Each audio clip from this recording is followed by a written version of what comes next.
Hello friends, हम कर रहे थे mass champions of China. Last session में हमने मास चैंपियंस का मीनिंग, नीड एंड ऑब्जेक्टिव्स लिए थे एंड आज हम इस सेशन में करेंगे जो मास चैंपियन स्टार्ट हुई थी उनमें से कौन कौन सी इंपॉर्टेंट मास चैंपियंस है जो चाइना में स्टार्ट हुई थी। चाइना में सोशलिज्म को इस्टेब्लिश करना था और इसके लिए बहुत ज्यादा मास चैंपियंस की जरूरत थी।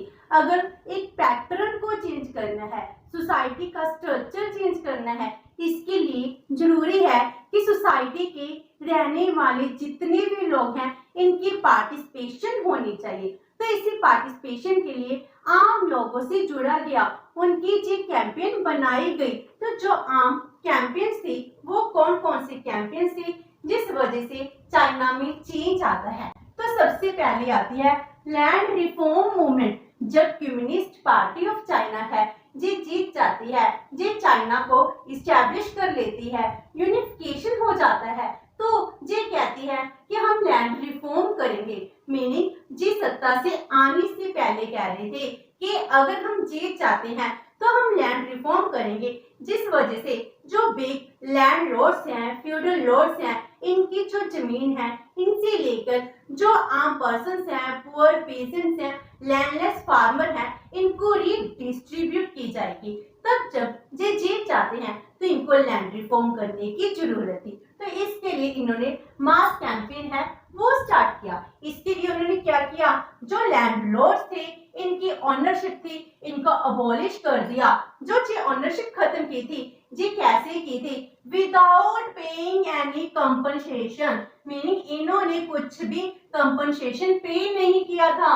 मीन्स जो भी ओनरशिप थे उनसे लैंड ले रहे थे और उसके बदले इनको मनी या कोई और गुड्स नहीं दी गई थी। इन्होंने कहा जो लैंड है ये लैंड हम सबकी है, इस पर जागीरदार का कोई भी राइट नहीं है। और जो ये लैंड रिफॉर्म्स किए गए थे और इसमें जो लैंड डिस्ट्रीब्यूट की गई थी 1950 से लेकर 52 तक अबाउट 11 करोड़ एकड़ जो लैंड है जे रीडिस्ट्रीब्यूट की गई। इट मीन्स क्या हो गया, जे लैंड लॉर्ड से ले ली और पुअर पीजेंट को डिस्ट्रीब्यूट कर दी गई। तो जो लैंड लॉर्ड से इनको कोई कंपनसेशन नहीं मिला।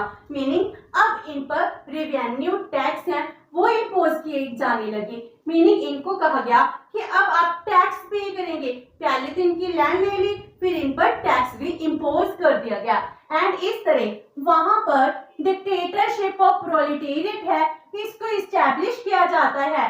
और जो प्रोलेटेरिएट क्लास है इसकी डिक्टेटरशिप को इस्टेब्लिश करने के लिए आर्मी की जरूरत थी। तो पीपल्स लिबरेशन आर्मी मीनिंग जो कम्युनिस्ट पार्टी थी उसकी आर्मी का नाम क्या था, पीपल्स लिबरेशन आर्मी। जे आर्मी थी जे हर विलेज में जाती थी, इसमें ट्रेन सोल्जर होते थे जो क्या करते थे, जो भी लैंड लॉर्ड से ऑब्स्टैकल्स क्रिएट करते थे उनको मार देते थे। इस तरह people's liberation army punish obstructing feudal lords and forced to pay land revenue। तो इस तरह लैंड रिफॉर्म के अंडर बहुत सारे पर्सन थे, लैंड लॉर्ड थे, इनको मार दिया गया और जो लैंड थी रीडिस्ट्रीब्यूट की गई। वहां पर 90% पॉपुलेशन उस टाइम एग्रीकल्चर पर डिपेंड करती थी। तो जो फ्यूडल लॉर्ड्स थे इनकी लैंड लेकर उस 90% पॉपुलेशन को खुश किया गया था। तो ये हो गए लैंड रिफॉर्म मूवमेंट, जिसमें आम लोगों को कहा गया कि आपका इस लैंड पर अधिकार है। अगर कोई फ्यूडल लॉर्ड आपको कुछ कहता है, कोई ऑब्स्टैकल्स क्रिएट करता है, आपको उसको मारना है। तो ये मास कैंपेन बना दी। Number 2 nationalisation of land. पहले तो लैंड रिफॉर्म किए, उसके बाद कलेक्टिव फार्मिंग होती है, फिर नेशनलाइजेशन ऑफ लैंड होता है। मीनिंग जब लैंड को रीडिस्ट्रीब्यूट किया जाता है उसके बाद कोऑपरेटिव फार्मिंग है इसको स्टार्ट किया जाने लगा।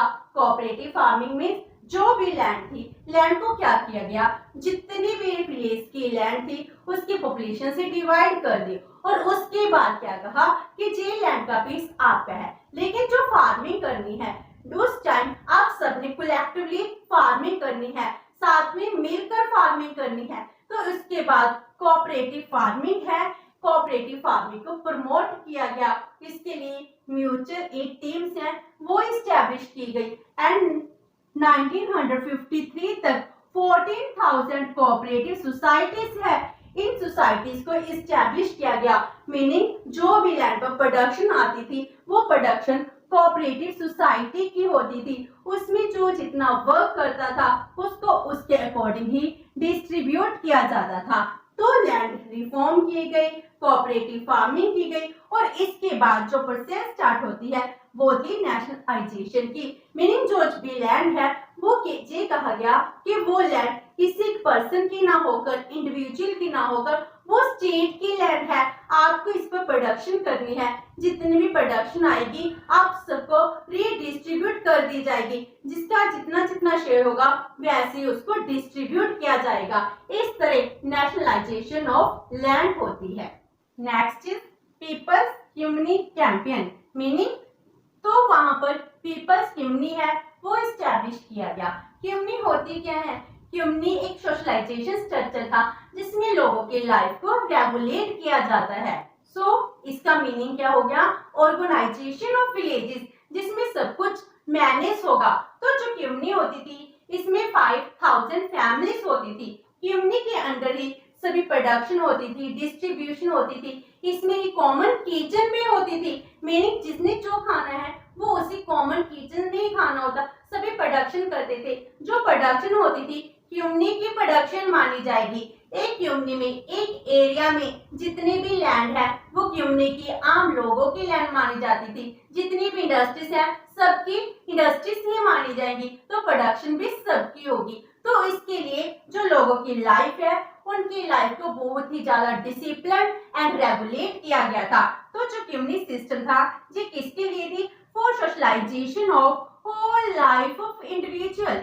हम होल लाइफ ऑफ इंडिविजुअल क्यों कह रहे हैं? क्योंकि इसमें इंडिविजुअल की हर एक लाइफ के एस्पेक्ट को कवर किया गया था, चाहे उसकी सोशल लाइफ है, इकोनॉमिक लाइफ है, कल्चरल लाइफ है, सभी की सभी लाइफ कम्युनिटी के अंडर ही डिस्ट्रीब्यूट की जाती थी। उसके अकॉर्डिंग ही काम करना पड़ता था, उसके अकॉर्डिंग हर एक रूल को फॉलो करना होता था।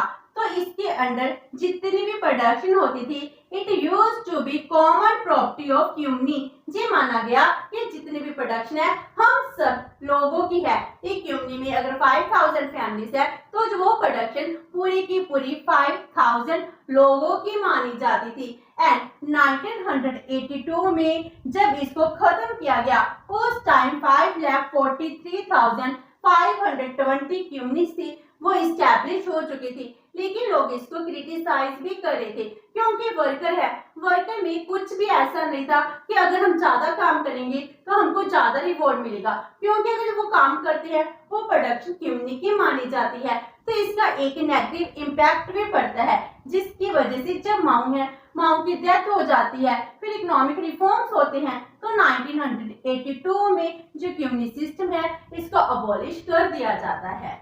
Then family reform campaigns.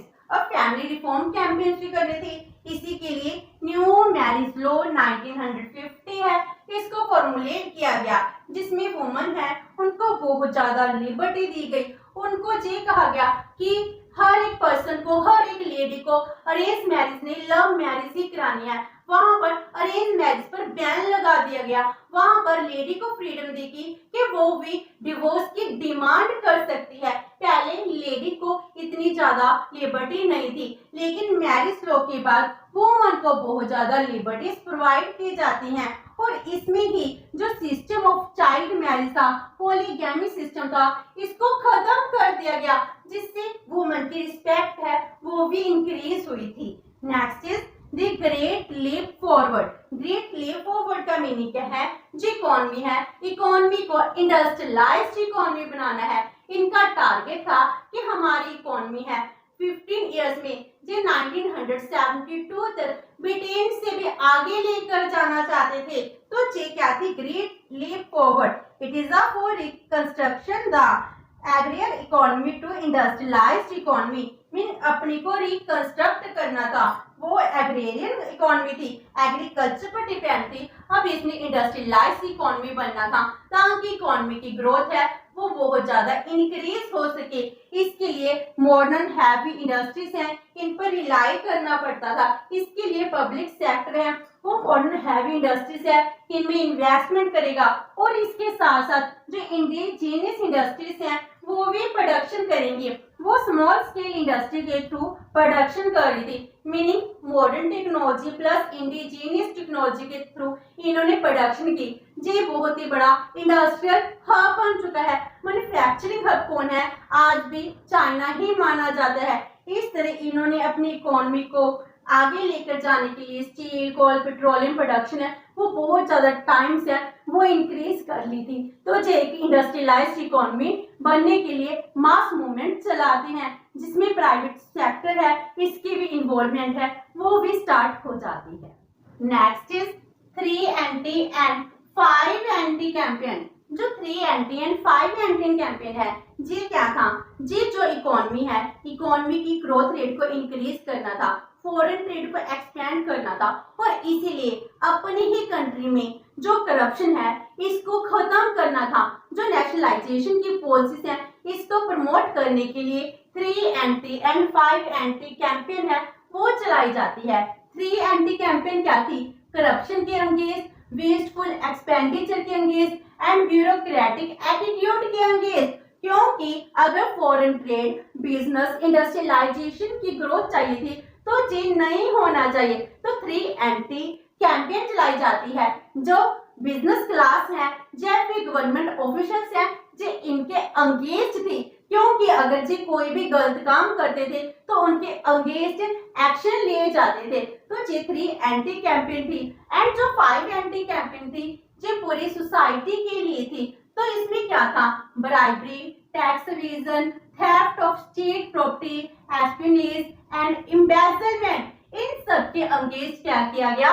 5 anti campaign है वो चलाई जाती है ताकि जो पब्लिक लाइफ है जो स्मूथ बन सके। इसमें करप्शन है, ब्राइबरी है वो अगेंस्ट हो और लोग इसको ब्राइबरी देना भी प्रेफर ना करें और इसके साथ टैक्स एवेजन ना हो, स्टेट प्रॉपर्टी को हम सब अपनी प्रॉपर्टी माने और गवर्नमेंट ऑफिशियल्स है इस पर स्पाई नहीं करनी चाहिए। अगर हम ऐसा काम करते हैं, थेफ्ट करते हैं तो ये भी चोरी ही मानी जाएगी।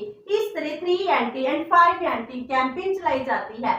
After that campaign against counter revolutionary and the perch of intellectuals. जब चाइना में रेवोल्यूशन होती है तो रेवोल्यूशन में जो लैंड लॉर्ड्स थे, जब हमने लैंड रिफॉर्म्स किए थे इसमें बहुत सारे पर्संस की डेथ हो गई थी। तो ये क्या था? काउंटर रेवोल्यूशन मूवमेंट, मीनिंग जो भी कम्युनिस्ट पार्टी के अगेंस्ट कुछ भी बोलता था उसको मार दिया जाता था। और इसके लिए जो इंटेलेक्चुअल थे वो अपनी राइटिंग में लिखते थे। इसके अगेंस्ट भी एक कैंपेन चलाई जाती है जिसको काउंटर रेवोल्यूशनरी कैंपेन कहा जाता है, जिसमें रेवोल्यूशन हुई थी तो ऑफिशियली जो वहां के डिफेंस मिनिस्टर है वो कहते हैं कि इस कैंपेन में जो रेवोल्यूशन थी इसमें 8 लाख पर्सन हैं इनकी लाइफ खत्म हो चुकी है। ये तो ऑफिशियल डाटा है, लेकिन अनऑफिशियली ये कहा जाता है 20 लाख पर्सन हैं इनकी डेथ हो गई है। तो इसके लिए जो भी इंटेलिजेंसिया, मीनिंग जो भी राइटिंग करते थे, जो भी राइटर थे, पोएट थे, इनको फ्रीडम दी गई थी कि वो अपनी राइटिंग में कुछ भी कर सकते हैं। जब इसका फर्स्ट कॉन्स्टिट्यूशन बनता है तो सबको फ्रीडम होती है, लेकिन 1957 में सिचुएशंस वर्स्ट होने लगती हैं, अदर मूवमेंट्स हैं वो स्टार्ट हो जाती हैं। तो 1957 में जो चाइना की सरकार है वो पॉलिसी ऑफ टॉलरेशन है इसको छोड़ देती है। तो अब ये कहती है जो भी इंटेलेक्चुअल्स हैं इनको अपनी जो राइटिंग है ये कम्युनिस्ट के अगेंस्ट नहीं लिखनी, इनको अपनी राइटिंग में कम्युनिस्ट को फेवर करना है, मार्क्सिज्म को फेवर करना है, लेनिनिज्म को फेवर करना है, जो इसके अगेंस्ट कुछ भी नहीं लिख सकते।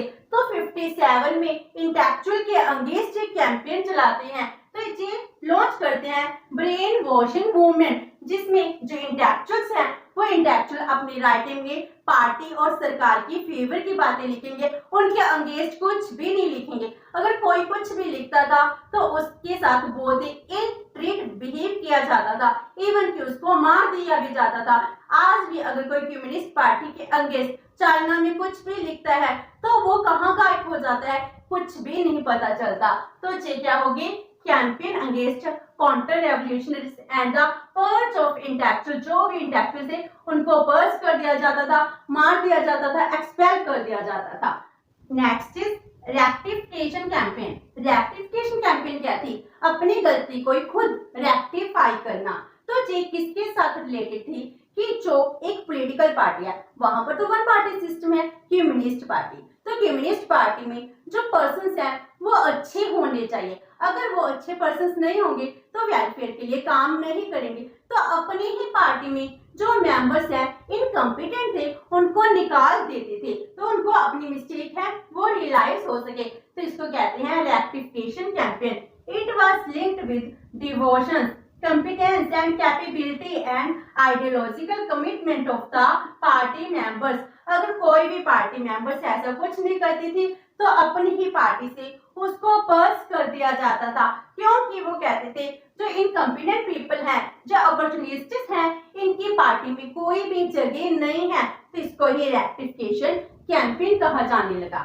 Next is the new economic modernisation campaign, जो 1978 में लॉन्च होती है जब माओ की डेथ हो जाती है। आफ्टर दैट उसके बाद इकोनॉमिक रिफॉर्म्स की जरूरत होती है, क्योंकि 1960 में जब हम कह रहे थे great leap forward, industrialisation production increase करेंगे, लेकिन जो ग्रेट लीप फॉरवर्ड है ये भी सेटबैक हो जाती है, इंडस्ट्रियल प्रोडक्शन है इंक्रीज नहीं हो पाती, एग्रीकल्चर सेक्टर है वो भी प्रोडक्शन रिड्यूस हो जाती है। तो इकोनॉमिक रिफॉर्म की जरूरत पड़ती है। हमने 91 में किए थे, लेकिन चाइना में 78 से स्टार्ट हो गए थे। तो नो इकोनॉमिक मॉडर्नाइजेशन कैंपेन है वो स्टार्ट की जाती है। तो they adopt a new programme for economic reform in 1978। इसके लिए कहा गया जितने भी प्रोग्रेसिव कंट्रीज हैं, डेवलप्ड कंट्रीज हैं, मॉडर्नाइजेशन कंट्रीज हैं, हम उनके साथ अपने लिंक इस्टेब्लिश करेंगे। लेकिन जो माओ थे, माओ क्या कहते थे कि इंडिजिनियस टेक्नोलॉजी है इसको ही डेवलप करना होगा,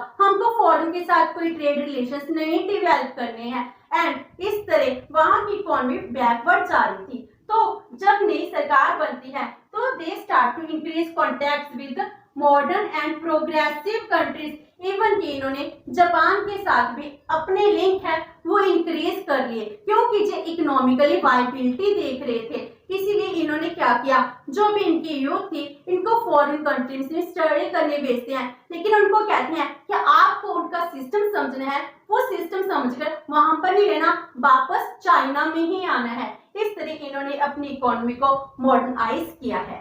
and last one is campaign for birth control. China की पॉपुलेशन बहुत ज्यादा इंक्रीज थी। माओ क्या मानते थे कि जो पॉपुलेशन है, पॉपुलेशन देश की प्रोग्रेस के लिए बहुत जरूरी है, इसलिए वहां पर बर्थ कंट्रोल पर कोई भी एक्शन नहीं लिया गया। लेकिन 1981 में माओ की डेथ के बाद वन चाइल्ड पॉलिसी है वो लॉन्च कर दी जाती है, क्योंकि इसकी पॉपुलेशन बहुत ज्यादा इंक्रीज थी, पॉपुलेशन को कंट्रोल करना बहुत जरूरी था।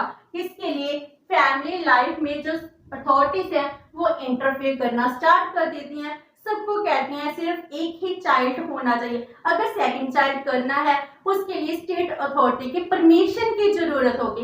इस तरह स्टेट अथॉरिटीज बहुत ज्यादा इंटरफेरेंस करनी स्टार्ट कर देती हैं, और इसके लिए जो वुमेन है वुमेन को लीडिंग रोल दिया गया। उनको हर एक इंडस्ट्रीज में, हर एक प्लेस पर सबसे पहले इंपॉर्टेंस देनी जाने लगी। अगर वो एक चाइल्ड अडॉप्ट करती थी तो जो इंसेंटिव थे वो भी उनको दिए जाने लगे जो वन चाइल्ड पॉलिसी को अडॉप्ट करता था। इस तरह कैंपेन चलाई जाती है फॉर द बर्थ कंट्रोल। इस तरह चाइना में बहुत ज्यादा मास कैंपेन्स हैं वो चलाई जाती हैं ताकि इनका सोशलिज्म का स्ट्रक्चर है वो डेवलप हो सके, एंड जो कम्युनिस्ट की पॉलिसीज हैं इनको अच्छे से इम्प्लीमेंट किया जा सके। तो विद दिस हमारा मास कैंपेन्स कौन सी हैं ये टॉपिक कंप्लीट होते हैं। नेक्स्ट सेशन में हम करेंगे कल्चरल रेवोल्यूशन। होप से कि आपको ये सेशन अच्छा लगा होगा। अगर आपकी कोई क्वेरी है तो post in the comment box, and video अच्छी लगी तो please like and share with your friends. Thank you so much and have a nice day.